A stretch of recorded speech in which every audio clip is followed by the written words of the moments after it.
नाट्य तरंग। नाट्य तरंग कार्यक्रम में आज सुनिए नाटक चक्रव्यूह का दूसरा और अंतिम भाग, लेखक चिरंजीत। रामू, क्या ढूंढ रहा है तू? जी कुछ नहीं बेबी जी। बताता क्यों नहीं? सारा ड्राइंग रूम का उलट पुलट कर डाला है। वो जी हाँ जी, गांव से जी मेरी चिट्ठी आई थी जी, वो कहीं मेरी जेब से गिर गई जी। ओहो, तो जाकर रसोई या अपने कमरे में ढूंढ। हाँ ये ठीक है जी, कमरा रसोई बस वहीं होगी। अभी आप ठीक करिए जी, मैं वहीं जाकर ढूंढता हूँ जी। हाँ जी।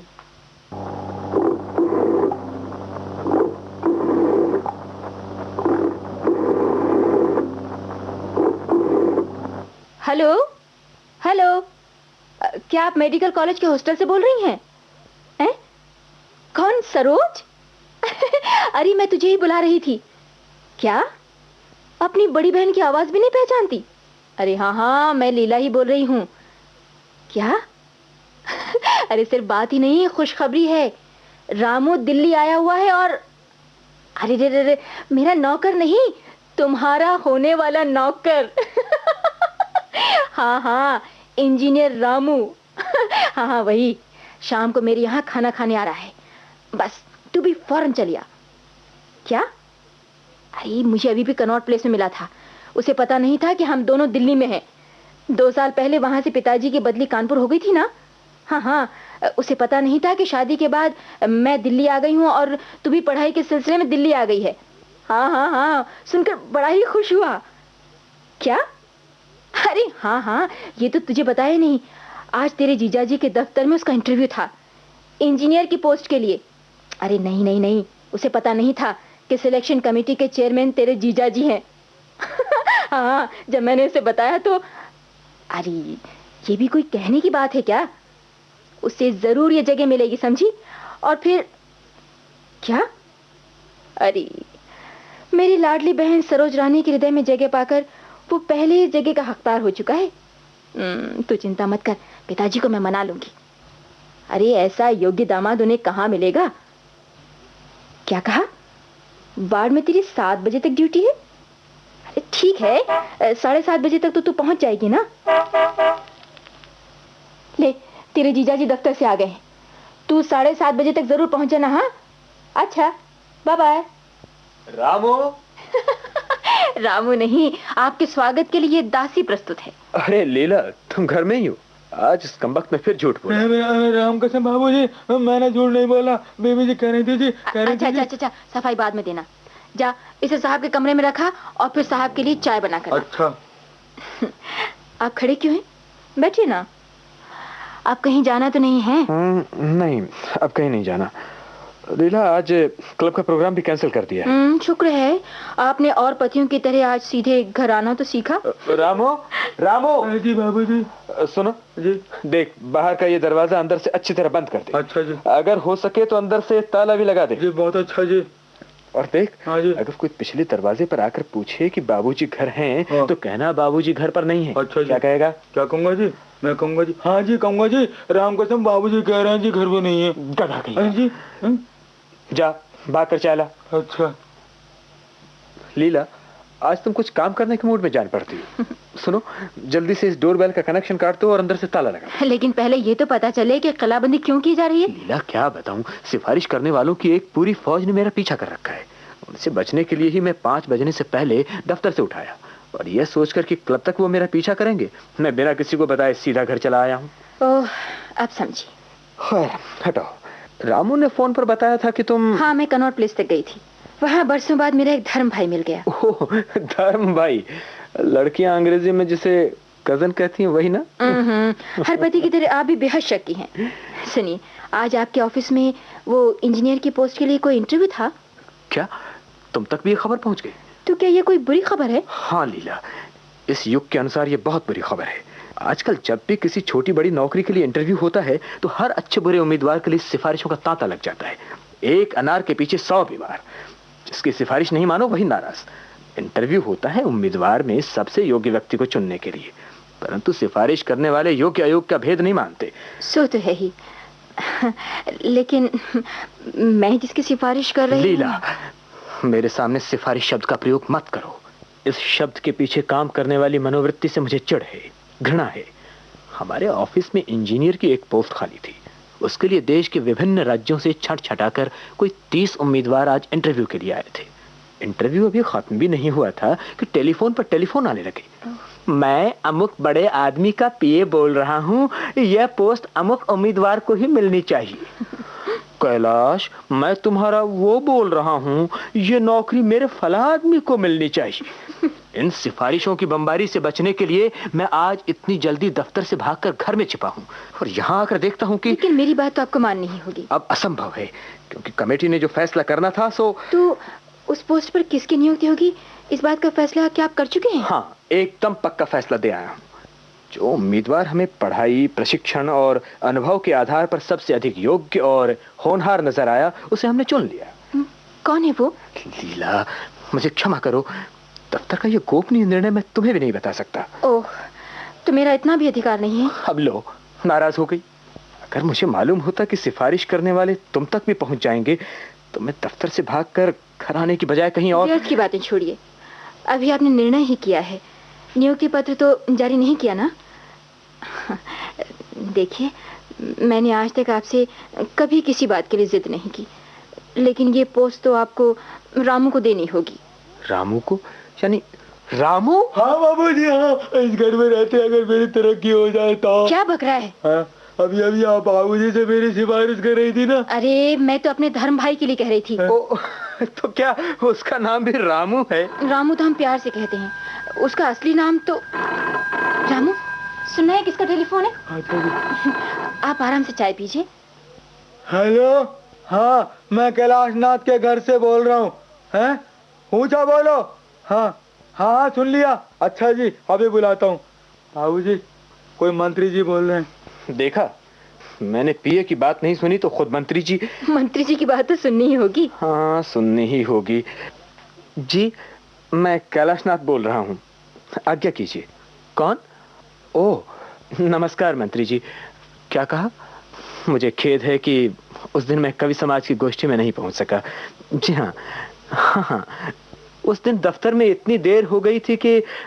क्या कहा? जी, अगले रविवार को आप कवि गोष्ठी मेरे घर पर रखना चाहते हैं? जी, मुझे कोई आपत्ति नहीं। अजी, मेरे तो घर में काव्य की गंगा आ रही है। क्या? अजी, मैं अब क्या लिखूंगा, मैं तो अब मात्र श्रोता बनकर रह गया हूँ। रामू, तू वाकई गधा है। अरे, ये तो कोई नकली मंत्री है, बेकार में डरा दिया। अच्छा जी। जी, हाँ हाँ, इंजीनियर की एक पोस्ट के लिए आज इंटरव्यू था। कौन? हाँ हाँ, क्या कहा? वो इंजीनियर के साथ साथ हिंदी का सेवक और सफल कवि भी है। लेकिन मंत्री जी, इंजीनियर के काम में यह भाषा का प्रश्न कहाँ पैदा होता है? जी नहीं, भाषा के नाम पर मैं इस तरह की बेईमानी नहीं कर सकता। जी हाँ, हमने योग्यता के आधार पर जिसे चुनना था चुन लिया।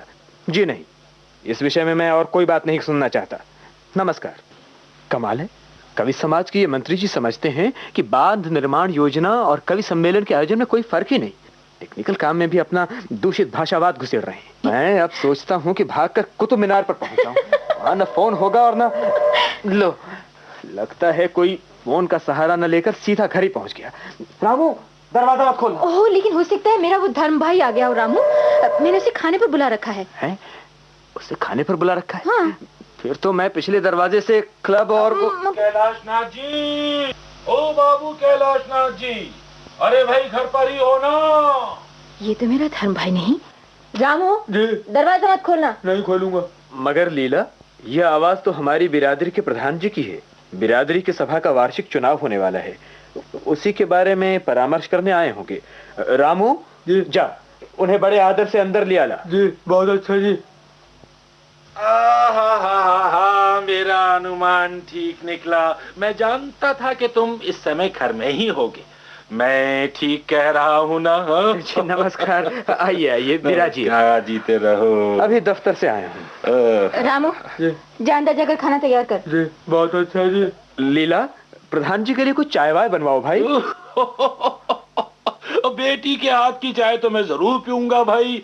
आज कैसे कष्ट किया? कष्ट की कुछ ना पूछो कैलाश बाबू, मैं तो आजकल बिरादरी की चिंताओं से मरा ही जा रहा हूँ। ओह, वार्षिक चुनाव कब हो रहे हैं? अगले महीने होंगे। और कैलाश बाबू, आपके दिल्ली और नई दिल्ली की पार्टियों में कसकर मुकाबला होगा। अच्छा? हाँ, नई दिल्ली की पार्टी सुना है तुम्हें प्रधान बनाना चाहती है। मैं ठीक कह रहा हूँ ना? जी, मुझे तो कुछ पता नहीं। अरे मुझे सब पता है।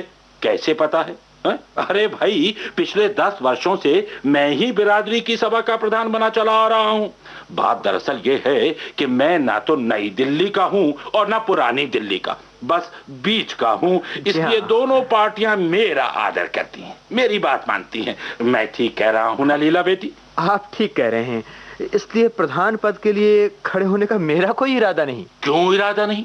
अरे भाई, तुम्हारे ही कारण तो मैं अपना नाम वापस ले रहा हूँ। तुमने इतनी छोटी उम्र में इतने ऊंचे सरकारी पद पर पहुंचकर बिरादरी का गौरव बढ़ाया है। इसलिए बिरादरी का ये कर्तव्य हो जाता है कि तुम्हें प्रधान बनाकर सम्मानित करे। मैं ठीक कह रहा हूँ ना? जी हाँ, लेकिन मेरे पास इतना समय कहाँ के। अरे भाई कैलाश बाबू, बिरादरी के लिए समय तो निकालना ही होगा। और फिर मैं जो तुम्हारे साथ रहूंगा सभा के संरक्षक के रूप में। मैं ठीक कह रहा हूँ ना? अच्छा भाई, अब मैं चलूँ? हाँ प्रधान जी, वो जरा चाय वाय तो पी जाते आप। अरे हाँ, याद आया। बेटा कैलाश, एक बेटा मामूली सा काम था। अपना वो लड़का किशोरी लाल है ना, उससे मैंने कह दिया था कि वो इंटरव्यू के समय बिरादरी और मेरे नाम का इशारा कर दे। तुम अपने आप समझ जाओगे। मैं समझा नहीं। अरे बेटा, तुम्हारे यहाँ कोई इंजीनियर की जगह है ना? किशोरी लाल उसी के इंटरव्यू के लिए आज तुम्हारे यहाँ गया था। उसने लौटकर कहा, ताऊ जी, मुझे तो कैलाश नाथ जी ने पहचाना तक नहीं। मैंने हंसकर कहा, अरे बेटा, कैलाश नाथ बड़े गहरे आदमी हैं। कमेटी और मेंबरों के सामने कैसे बिरादरी की जान पहचान प्रकट करते? मैंने ठीक कहा ना बेटा? जी, योग्य इंजीनियर का चुनाव करते समय जात बिरादरी का विचार तो नहीं किया गया। क्या कहते हो बेटा, क्या कहते हो? बिरादरी की शक्ति बढ़ाने के यही तो अवसर होते हैं बेटा। ये जगह तो अपने लड़के किशोरी लाल को ही मिलनी चाहिए। जी, मुझे खेद के साथ कहना पड़ता है कि जो लड़का इस पोस्ट के लिए चुना गया है उसका नाम किशोरी लाल नहीं। अरे भाई, ये क्या कह रहे हो? बेटी लीला, सुनिए अपने पति की बात, जरा तुम ही समझाओ इसे। जी, मैं क्या समझा सकती हूँ? तो फिर मैं इसे बिरादरी की सभा के प्रधान की हैसियत से समझाता हूँ कि। क्षमा कीजिए, आपने मुझे गलत समझा है। मैं पूरे देश को अपनी बिरादरी मानता हूँ। पूरे देश में से जो योग्य लड़का मिला है, नौकरी उसी को दी जा रही है। कौन है वो लड़का? आपके लिए इतना जानना ही काफी है कि वो हमारी जात बिरादरी का नहीं है। बिरादरी की सभा की अगली बैठक में मैं तुम्हारे विरुद्ध अविश्वास का प्रस्ताव पास करवा कर। आप जो जी चाहे कीजिए, पर मैं गलत फैसला करके अपने देश का शत्रु नहीं बन सकता प्रधान जी। अच्छा, ठीक है। तो मैं भी दिखा दूंगा कि बिरादरी का शत्रु बनने का क्या परिणाम होता है। और ये भी सुन लो, तुम्हारी साली के लिए बिरादरी का कोई लड़का नहीं मिलेगा। न मिले बिरादरी का लड़का? बिरादरी के बाहर पूरे देश में सैकड़ों योग्य लड़के हैं प्रधान जी। क्या तुम अपनी साली की शादी बिरादरी से बाहर करोगे? हाँ, अवश्य करूंगा। अच्छा, तो मैं आज ही तुम्हारा बिरादरी से बहिष्कार करवाता हूँ। बिरादरी से बहिष्कार? अच्छा ही है। मैं बिरादरी के तंग दायरे से निकलकर देश के खुले वायुमंडल में सुख और संतोष की सांस ले सकूंगा। जातियों उपजातियों के इन चक्रव्यूहों ने हर भारतवासी को संकुचित, स्वार्थी और देशद्रोही बना दिया है। जब तक ये घिनौने चक्रव्यूह नहीं टूटते, तब तक न तो देश एक हो सकता है, न उन्नति कर सकता है। सुन रही हो लीला, मैं तुम्हारी बहन की शादी बिरादरी के बाहर करूंगा। मैं आपके इस निश्चय का स्वागत करती हूँ और आप सुनकर खुश होंगे कि मेरा धर्म भाई रामू हमारी बिरादरी का नहीं। क्या मतलब? उसका बाप बड़े ही उदार विचारों का है। सरोज और रामू एक दूसरे को जानते हैं और मेरा ख्याल है कि एक दूसरे को चाहते भी हैं। अगर रामू को ये नौकरी मिल जाए तो सरोज का उससे तुरंत विवाह हो जाएगा और अभी भी बिरादरी के प्रधान जी को आपने जो चुनौती दी है वो भी पूरी हो जाएगी। तो तुम मुझसे कुनबा परस्ती के चक्रव्यूह में फंसाकर बेईमानी करवाना चाहती हो। योग्यता के आधार पर चुने गए उम्मीदवार की मुझसे हक तलफी करवाना चाहती हो। अगर मेरी बहन को ऐसा योग्य और मनचाहा वर न मिला तो क्या उसकी हक तलफी नहीं होगी? वाह, मैं भाषा के चक्रव्यूह में नहीं फंसा, जात बिरादरी के चक्रव्यूह में नहीं फंसा, और अब कुनबा परस्ती के चक्रव्यूह में भी नहीं फंसूंगा। मैं इस नौकरी के मामले में कोई गोलमाल नहीं करूंगा लीला। अपनी साली के सुख के लिए भी नहीं? लीला, भगवान के लिए मुझे भ्रष्टाचार करने पर विवश मत करो। सरोज के लिए मैं यह भी किसी सिफारिश करने वाले का। मैं अब 1 मिनट भी इस घर में नहीं रुक सकता। मैं जा रहा हूँ क्लब। नहीं नहीं, आप क्लब नहीं जा सकते। रामू के साथ मैंने सरोज को भी खाने पर बुला रखा है। शायद उसी का फोन हो। अरे क्या सरोज को भी खाने पर बुला रखा है? धर्म और ईमान सभी तरह अभिमन्यु को मारने के लिए कौरवों के सभी महारथी इकट्ठे हो रहे हैं। हेलो, हाँ हाँ, मैं उन्हीं के घर से बोल रही हूँ। कौन? जी रुकिए, मैं अभी उन्हें बुलाती हूँ। जल्दी आइए। कौन? आपके मित्र रमाशंकर तिवारी के चाचा। बाप रे, नमस्ते चाचा जी। हाँ, आपकी दया से सब कुशल मंगल है। जी नहीं, दफ्तर की व्यस्तता के कारण मैं आपकी सेवा में उपस्थित न हो सका। कल दर्शन के लिए जरूर आऊंगा। जी क्या कहा? हाँ, इंजीनियर की एक पोस्ट के लिए आज इंटरव्यू था। हाँ, पढ़ाई, प्रशिक्षण और अनुभव के आधार पर जो उम्मीदवार योग्यतम पाया गया उसी को कमेटी ने चुना है। कौन? जी नहीं, वे नहीं चुने गए। हाँ, आपकी चिट्ठी उन्होंने मुझे दी थी चाचा जी, लेकिन योग्यता के मामले में वो जी क्या कहा? हाँ, अपने प्रदेश के वहां के आए हुए उम्मीदवारों में से तो सबसे अधिक योग्य थे, लेकिन जिस उम्मीदवार को कमेटी ने चुना वो उनसे कहीं अधिक योग्य था। जी, देश भर के उम्मीदवारों में योग्य था। जी नहीं, पूरी कमेटी के फैसले को अब बदलना कठिन है। जी, मुझे बहुत खेद है कि आपकी आज्ञा का पालन नहीं हो सका, लेकिन मैं विश्वास दिलाता हूं कि जी शांति से मेरी पूरी बात तो सुन लीजिए। ओह, टेलीफोन बंद कर दिया। अच्छी बात है। लीला, तुम नहीं जानती आज मेरी आत्मा को कितना भीषण आघात लगा, मेरी निष्ठा को कितना बड़ा धक्का पहुंचा है। आज पता चला कि ईमानदारी ही सबसे बड़ा पाप है, अपराध है। मेरी इस ईमानदारी के कारण मुझसे मेरे गुरुजन नाराज हैं, मित्र नाराज हैं, सगे संबंधी नाराज हैं, और तो और तुम भी नाराज हो। नहीं, मैं तो खुश हूं कि आपने रामू भी। हमने रामू को ही चुना होगा, है ना? नहीं, हमने रामू नाम के किसी व्यक्ति को नहीं चुना। लेकिन रामू का। रामू रामू रामू, ये नाम सुनते सुनते मेरे कान पक गए हैं। मेरा भेजा छलनी हो गया है। मेरे ईमान और निष्ठा के किले में दरारें पड़ गई हैं। मैं ये नाम नहीं सुनना चाहता। सुना तुमने? बाबा जी को क्या हो गया जी? तेरा सिर, तू यहाँ क्यों जलाया है? जी, पता नहीं खाना खाने के लिए मेहमान आ रहे हैं। हाँ जी, राम जी की कसम जी, खाना तो तैयार है जी। आया बबुआ को घुमा लाई? जी हाँ जी, वो बबुआ को सुला रही है जी। जा देख, बबुआ के साथ वो रानी जी खुद भी नहीं सो रही हूँ कहीं। जी देखता हूँ। हाँ, बेबी जी, राम कसम एक बात है। क्या है? जल्दी बोल। बोल दूं जी? जी वो ठेकेदार है ना जी, वो जी विलायती शाह जी। क्या आज वो फिर आया था? जी हाँ, वो आया था जी, और राम कसम जी आपसे मिलना चाहता था, लेकिन जी अच्छा हुआ जो मुझसे नहीं मिला। अच्छा जी। तू नहीं जानता। हाँ जी। तेरे साहब को एक आंख नहीं भाता। हाँ जी। क्या काम था उसे? हाँ जी, पता नहीं जी। हाँ जी, आज बाबूजी के दफ्तर में जी नौकरी के लिए उसके साले का वो क्या कहते जी, अंग्रेजी में इंटरव्यू था जी। अरे उसी इंटरव्यू के कारण ही तो आज घर में महाभारत मचा हुआ है। हाँ जी। विलायती शाह के साले की बात तो दूर रही, हाँ जी, इंटरव्यू में मेरा अपना मुंह बोला भाई भी फेल हो गया। हाँ जी। नोट मिला? हाँ, तो डरा गया था मुझे। नोट? राम कसम बहुत ढूंढा, पता नहीं नोट शराबी की तरह कहाँ गायब हो गया। सोचता हूँ, अरे हाँ, याद आया, मैंने डिब्बे में से शाल निकाला था ना, लगता है नोट उसी खाली डिब्बे में रह गया और विलायती शाह उसे लेकर चलता बना। ओह नो, हमारे साथ ये 429 चलेगा नहीं चलेगा। नोट तेरे हाथ में हमने इन आंखों से देखा। मैं था। राम कसम शादी हुई नहीं और तू अभी से ही बीवी की तरह पुलिसमैनी करने लगी। कह दिया कि नोट मेरे पास नहीं है। हाँ, यकीन ना हो तो मेरी तलाशी ले ले। ले ले तलाशी। देख कोई आया है, हम तो चला अंदर। हाँ तो चला अंदर। तो हम भी चला अंदर। बाबूजी ने कहा था रामू कोई आए तो दरवाजा मत खोलना। अरे कमबख्त क्या बहरा हो गया है, घंटी बज रही और तू वहाँ पर।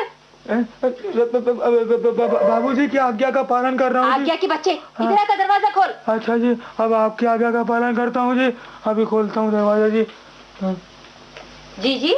अरे सरोज, जी कहाँ है रामू? मैं तो आपके सामने खड़ा हूँ जी। बक नहीं, जा अंदर जाकर खाना लगा। जी बहुत अच्छा जी।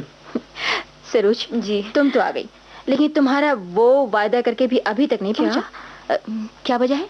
अभी तो 7 बजे हैं। ओह, तो तुम जल्दी आ गई। हाँ, क्यों न जल्दी आती।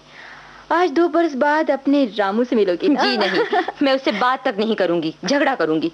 दिल्ली आने की मुझे खबर तक नहीं दी। अरे कैसा खबर देता? उसे पता ही नहीं था कि हम दोनों आजकल दिल्ली में हैं। इधर पिताजी के साथ हम कानपुर आई, उधर वो इंजीनियरिंग की विशेष ट्रेनिंग के लिए अमेरिका चला गया। न उसे हमारा पता, न हमें उसका पता। जी आज बताती हूँ। उस विदेश यात्रा ने तो सब गड़बड़ कर दिया। नहीं तो मैं उससे गुपचुप सेल मैरिज करने को तैयार थी। अच्छा, खैर अब क्या इरादा है? इधर ये नौकरी मिली और उधर मैंने उसे कोर्ट में ले जाकर रजिस्टर पर दस्तखत करवाए। लेकिन ये नौकरी ही तो नहीं मिल रही। क्या कह रही हो जीजी? क्या जीजा जी माने नहीं? नहीं, वे किसी दूसरे उम्मीदवार को लेने का फैसला करके आए हैं। क्या? और अपना फैसला किसी तरह भी बदलने को तैयार हैं। लेकिन ये कैसे हो सकता है? कहाँ है जीजा जी? अपने कमरे में। लेकिन वे इस समय इस कदर धर्मराज बने हुए हैं कि हमारी द्रौपदी की भी नहीं सुनते। आ गई सरोज? जी, मैं तो आई और आप चल दिए। कहाँ जा रहे हैं इस समय? हेलो सरोज, वो क्लब में कुछ काम है और हाँ, घर में मेहमानों को बुलाकर खुद चल देना। शायद क्षत्रिय धर्मराजों की अतिथि सत्कार की यही परिपाटी है। खैर जाइए, इस घर में मैं तो पराई नहीं हूँ, मैं खाना खुद खा लूंगी। अरे आपका दस्ताना गिर गया। और तुमने उसे सोफे के नीचे छुपा दिया। शरारत से बात नहीं आती। शरारत करना तो मेरा अधिकार है जीजा जी। ये डिब्बा किसने यहाँ छुपाया? अरे ये डिब्बा मैंने तो अभी देखा है। अरे ये तो साड़ी या शॉल का डिब्बा जान पड़ता है। खोलकर तो देखिए। ये तो खाली है। अरे खाली नहीं, नोट रखा है इसमें, देखिए ना। किसने रखा है इसमें? लीला, तुम्हें कुछ पता नहीं? आपको मुझ पर विश्वास नहीं क्या? अरे हाँ, याद आया, मेरे पीछे आज शाम को विलायती शाह आया था। सुनिए, आज के इंटरव्यू में क्या उसका साला भी आया था? हाँ, आया था। विलायती शाह ने मुझे फोन किया था। अब समझा, तुमसे सिफारिश करवाने के लिए। लेकिन मुझसे तो मिला ही नहीं, मेरे पीछे से। तुम्हारे पीछे वह रामू से मिला होगा। हाँ, और रामू अभी भी उसके साले की आपसे सिफारिश करने को मुझसे कह रहा था। और क्या? रामू को मैंने 2-3-4 बार इस कमरे में कोई खोई हुई चीज को ढूंढते हुए देखा था। हाँ, तो वो डिब्बे में रखे गए नोट को ही ढूंढ रहा होगा। लीजिए, धर्मराज के घर में भी रिश्वत चलने लगी। रामू, बाबूजी इधर आ। तेरा यही नोट खो गया था ना? मेरा नोट? नहीं, कैसा नोट? किसका नोट जी? हाँ जी, जिस खाली डिब्बे में रखा था, और ये डिब्बा इस सोफे के नीचे रखा था। हाँ जी, रखा था। राम कसम बाबूजी, मुझे ना तो नोट का पता है ना डिब्बे का जी। ये अभी पता चला जाता है। सब बोरिया बिस्तर बांध अभी। इसी समय यहाँ से चलता फिरता ये चला गया था, कौन खाना खिलाएगा बना? खाना मैं खिलाऊंगा। आज से घर का सारा काम मैं अपने हाथों से करूंगा। तुम राजकुमारी बनकर रहो, लेकिन मैं तो कोई राजकुमार नहीं हूँ। मैं तो देश के निर्माण के लिए ईंट ढोने वाला एक मजदूर हूँ। बाबूजी मुझे माफ कर यहाँ से। मैं गरीब हूँ, भूखा मर जाऊंगा। मरे चाहे जिए, लेकिन इस घर में तू नहीं रह सकता। जाने से पहले ये भी बताता जा कि विलायती शाह इस डिब्बे में डालकर क्या लाया था, शॉल या साड़ी? शॉल। कहाँ है वो शॉल? देवी जी के पास है या? आप मुझे नौकर के सामने जलील कर रहे हैं। अरे हम सब जलील हैं, नौकर भी, मालिक और मालकिन भी। ओह, मैं दुनिया के सामने दूध का धुला बनता था, ईमान और सच्चाई का देवता बनता था, धर्मराज बनता था। लेकिन तो आप समझते हैं कि मैं आपके पतन का कारण हूँ? ठीक है, मुझे इस घर में रहने का कोई अधिकार नहीं। मैं जा रही हूँ। ठहरो जीजी, रामू बताता क्यों नहीं? कहाँ है वो शॉल? शाल जी, ये रहा वो शॉल। इस इडियट ने हमें जबरदस्ती दिया साहब। हमें अपना वाइफ बनाना चाहता था। आया, मैं खुश हूं कि तूने सब कुछ सच बता दिया, लेकिन अब तेरी भी हमें जरूरत नहीं। देश के मजदूरों के घर में ये सामंती चोंचले नहीं चल सकते। बच्चे की देखभाल अगर उसकी माँ नहीं कर सकती तो मैं खुद करूंगा। आया, कल सवेरे तू भी यहाँ से किनारा कर। साहब हम बहुत गरीब है साहब, हम कहाँ जाएगा? हमने साफ सच बोला है साहब, हम कहाँ जाएगा? जीजा जी, आया ने सच बोला है, इसे तो क्षमा कर ही दीजिए। खैर, इस घर में तो अब इसकी जरूरत नहीं। टहल सेवा का काम छोड़कर इसे कोई उपयोगी धंधा सीखना चाहिए। मैं कल इसे नारी कल्याण केंद्र में दाखिल करवा दूंगा। बाबूजी, मेरे लिए तो कोई नर कल्याण केंद्र भी नहीं है। हाँ हाँ है रामू, तेरे लिए भी है जेल। और अब मैं पुलिस को फोन करता हूँ। बाबूजी मुझे पुलिस के हवाले ना कीजिए, मैं आपके पुलिस के हवाले में ये रिश्वत का माल करना चाहता हूँ। जीजा जी, मेरे ख्याल में तो विलायती शाह को आप खुद ही डांट दीजिए। ठीक है, मैं अभी जाकर उसके ये रुपए और शाल लौटाता हूँ। और मेरा मफलर शायद कमरे में रह गया है। ओह, लगता है शायद रामू आ गया। आ गए भैया? ओहो, बड़ी राह दिखाई। नमस्कार लीला जी। अरे सरोज जी भी इधर है। रामू जी। अरे भाई, मैं अपने इस नौकर को बुला रही हूँ, इसका नाम भी रामू है। अरे तू यहाँ भूत बना क्यों खड़ा है? दिखता नहीं मेहमान आ गए हैं। जा जा अंदर जाकर मेज पर खाना लगा। आया, तू भी जाकर इसका हाथ बटा। चल चल। आया। अरे सरोज जी, आप भी मुझसे नाराज क्यों है जी? घर का सभी लोग नाराज लगता है। मिस्टर कैलाश दत्त कहाँ है जी? रामू, मुझे नहीं पता था कि तुम इतने नालायक हो। नालायक? मैं? हाँ, तुम बड़े 30 मार्का बनते थे, अमेरिका ट्रेनिंग लेने गए थे, और आज मामूली सी इंजीनियर की पोस्ट के योग्य भी नहीं समझे गए। जी, क्या मैं सिलेक्ट नहीं हुआ? मिस्टर कैलाश दत्त का पीए तो हिंट दिया था जी के सरोज, मैं खाना खाकर भी। ओह, नमस्कारम सर, आज इंटरव्यू में भेंट हुआ था ना? अरे तुम मिस्टर रामास्वामी? लीला जी? सुनना, तुमने मुझे पहले क्यों नहीं बताया कि तुम्हारे भाई का असली नाम रामू नहीं के रामास्वामी अय्यर है? रामास्वामी इंटरव्यू में तुम्हें बता देना चाहिए था कि तुम्हारा नाम रामू भी है। सर, आपने इंटरव्यू में बात पूछा ही नहीं। जब हम मद्रास में इनके पड़ोस में रहते थे ना, तो सभी इन्हें प्यार से रामू कहते थे। ये सब तुमने पहले क्यों नहीं बताया लीला? बेकार में इतना झगड़ा किया। तुम दोनों बहनें सुनकर खुश हो गई कि इंजीनियरिंग की पोस्ट के लिए हमने आज इन्हीं को चुना है। सरोज, बधाई हो, बधाई हो। देखो रामू, 2 साल पहले मद्रास में सरोज को तुमने जो वचन दिया था, वो अब पूरा हो जाना चाहिए। हाँ भाई, मैं देखो तुम दोनों की जोड़ी बहुत अच्छी रहेगी। तुम दोनों के विवाह से यह भी साबित हो जाएगा कि नए भारत की तरुण पीढ़ी जाति, प्रांत और उत्तर दक्षिण की दीवारें गिराकर भेदभाव, ऊंच नीच के चक्रव्यूह तोड़कर देश को एक बना रही है। लेकिन ठहरो, जब लोगों को पता चलेगा कि जिसे मैंने आज इंजीनियरिंग के पोस्ट के लिए चुना है, उसी से मैं अपनी साली का विवाह कर रहा हूं, तो कहेंगे ये कैलाशनाथ भी बेईमान और कुनबा परस्त निकला। इंटरव्यू में उसे ही चुना जिसे पहले से ही उसकी साली चुन चुकी थी। और जीजा जी, कुनबे के लोगों का आपके बारे में जो मत है वो भी सुन लीजिए। आप इतने ईमानदार और देशपरस्त हैं कि आपसे कोई संबंध नहीं रखना चाहिए। क्या कह रही हो तुम सरोज? अरे भाई, सरोज ठीक कह रही है। मनपसंद वर घर पाकर अब ये क्यों हमसे कोई संबंध रखेगी? हाँ, कहो रामास्वामी। हाँ, अब आप भी इसे रामू ही कहिए। हाँ, रामू। तो रामू, कहो दिल्ली में आकर कैसे चक्रव्यूह में फंसे हो? सर, दिल्ली में चक्रव्यूह है।